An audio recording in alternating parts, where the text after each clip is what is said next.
Hello fellow Star Wars fans, my name is Starrapter. Welcome back to the channel. This is week number 17 of my War of the Bounty Hunters recap. That's right, we're almost at the 20-week mark here deep into this epic Marvel crossover. So this week we have Doctor Aphra issue number 14, as well as War of the Bounty Hunters issue number 4. So first, in chronological order, we have Doctor Aphra issue number 14. So this one is called Repeat Offenders, and we have Aphra and we have Sana. They're at the bottom of the Vermillion, or at the top, I'm not sure which one, but they're basically stuck in prison after trying to get some artifacts on their way out of the Vermillion, which is hosting the big Crimson Dawn auction for Han Solo and Carbonite.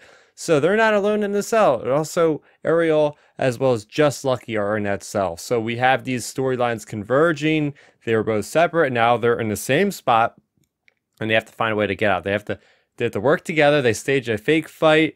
It gets the one character over there, Qi'ra, who is the character that's connected to Ariole as well as Just Lucky, their old mentor that's now working for Crimson Dawn. So he opens up the force field, lets in the droid. Aphra's able to slice into the droid and ends up using the droid to basically sever their cuffs, which would explode if they got out of the cell. And in doing so, she also takes control of that droid and takes out Qi'ra, even though he's holding Ariole hostage. So it's pretty brutal how she just shoots through him anyway. We know how Doctor Aphra goes, right? She doesn't have a loyalty to any certain character. She doesn't really care if Ariole gets killed in a crossfire. She does it anyway. So then they're on the run. They're all going all over Vermillion, or trying to find their weapons and whatnot. They need to find that necklace that Faline had that's connected to Crimson Dawn. That leads them to this artifact room where they actually eavesdrop on a conversation that Qi'ra is having about, you know, different artifacts and different things having to go here and having to go there. As they spring into action to get to this necklace, that's when Death Stick drops in on them. And Death Stick seems to be like everywhere in the story. Anyway, that's where this issue leaves off. It's worth mentioning that on their resupply, trying to go all throughout the Vermillion, they do come across some bombs that they're planning on the Vermillion's hull to basically blow that thing to smithereens. So at some point, maybe in the next issue, we're going to see that thing come crumbling down. So that is basically the issue for Doctor Aphra, issue number 14. This had a lot of adventure, not a whole lot of plot, but it's a lot of going from point A to point B. And it's just really cool to see these two divergent storylines coming together, because at one point I'm like, why are they telling the story about Ariole and Just Lucky? It seems like it's so separate from the Doctor Aphra and Sana storyline, but here we're getting that. And I will say, out of all the tie-ins that are connected to War of the Bounty Hunters, I feel like Doctor Aphra is consistently engaging enough where it's not reliant on the main comic series. And maybe that's because Doctor Aphra hasn't really been in that main comic series for the miniseries. But regardless, I'm really enjoying, out of all the crossover tie-ins, the Doctor Aphra the most. And we are now going to talk about War of the Bounty Hunters, the miniseries. This is issue number 4, and it's called Attack at Dawn. So basically, we pick up right where we left off. We have Darth Vader has a saber to Han and Carbonite, and basically using that as bait for Luke to come to him so he can take out Luke, who is threatening the power to the Emperor on Exegol, right? So we have all this going on. It's still, again, on the Vermillion, which is that hosting party from the Crimson Dawn about Han Solo and Carbonite. But Luke is not ready. Now, Luke is actually playing it smart. He's saying, if I show up there, I'm going to die. I almost died during Empire Strikes Back. Yeah, I have a little bit more training. I have a new lightsaber that's yellow.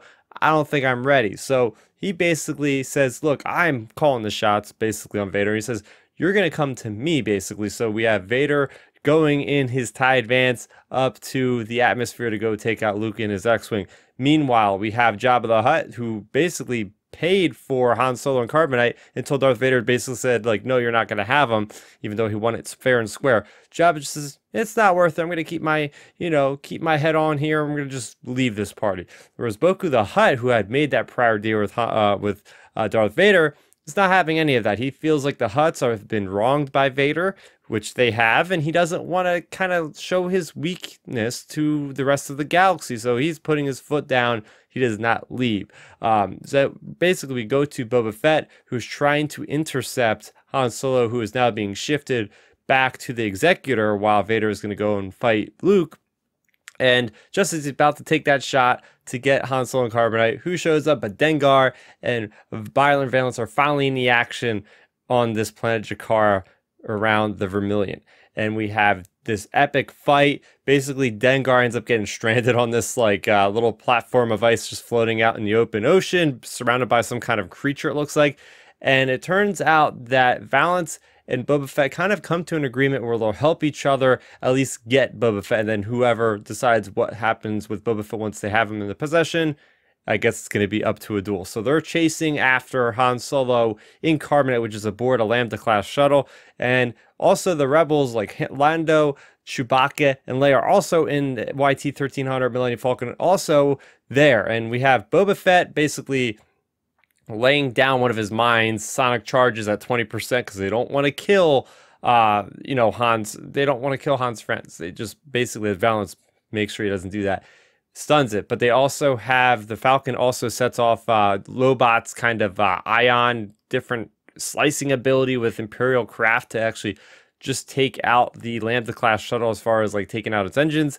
Meanwhile, Bokku the Hutt and basically calls the entire Hutt armada on top of the Imperials, and that's where we end this issue. So yes, a lot has happened in this issue from pretty much almost all the players of the game, from the Rebels to the Hutts. We even get some cool mentions from Qi'ra saying that, you know, even though everything has not gone her way, she's talking to her bodyguard Margot and whoever else, that just her standing up to the Emperor's enforcer Darth Vader is enough to show the credibility to what Crimson Dawn is doing in the underworld. They're actually able to stand toe and toe with the Empire and not stand down, and that to her is enough to really just become like, this is, she says this is the beginning, and she's going to pull the strings, making out different calls, different messages to different organizations to have steps for her next plan to come into play. And that ties into the Crimson Reign series, which is what we get next. Remember, we're getting like 3 different parts of this epic Qi'ra comic event. It starts off with War of the Bounty Hunters and Crimson Reign. Then we're going to get another Qi'ra type story for the 3rd one. We don't know what that one is yet, but Charles Soule is going to be writing it. But regardless, there's a lot that happened in this issue, as I just was explaining, a lot to take in. But what I can say is this was one of the more kinetic issues, as far as, hey, we're getting a lot more momentum in this story. A lot of characters are kind of now veering away from Qi'ra and veering away from the Vermillion, such as Luke and Vader in a duel. What are going to happen to our rebel heroes? What are they going to do next now that they're basically stunned? And all these Hutt ships converging, right? That's a really cool thing. And Valance and Boba Fett aboard the Slave One, like, that's so cool. I really enjoyed this. What did you guys think of this week's comics for the War of the Bounty Hunters epic crossover event? Let me know in the comment section down below. For more on Star Wars, I've been putting out a lot of reviews recently. I put up my review for the audio drama that is Tempest Runner, that ties into the High Republic. I just put up my review for the Life Day Treasury book as well, so make sure you go ahead and check out those videos and let me know what you thought about those, as well as do hit that bell icon and do subscribe to the channel so you never miss out on any other War of the Bounty Hunters and other general Star Wars talk. Plus, I have that awesome Star Wars podcast I do every week with my buddies Milton and Ben. You can catch us live on this very channel at 9 o'clock Eastern every Friday night, and you can also go to Spotify, Google Music, and Apple Music and more to download those on audio format. So that's gonna do it for me, Starrapter. Thank you so much for watching, and may the Force be with you always. Thanks for checking out the video. Please hit that thumbs up symbol. It helps me know that I'm making content that you guys enjoy. And if you enjoyed this video, I also include 2 videos down below you guys should check out. And please consider subscribing to this channel. It helps support me, and it notifies you guys of when I get new videos up on the channel. You can also contact me on Twitter, Facebook, and Instagram at Starrapter.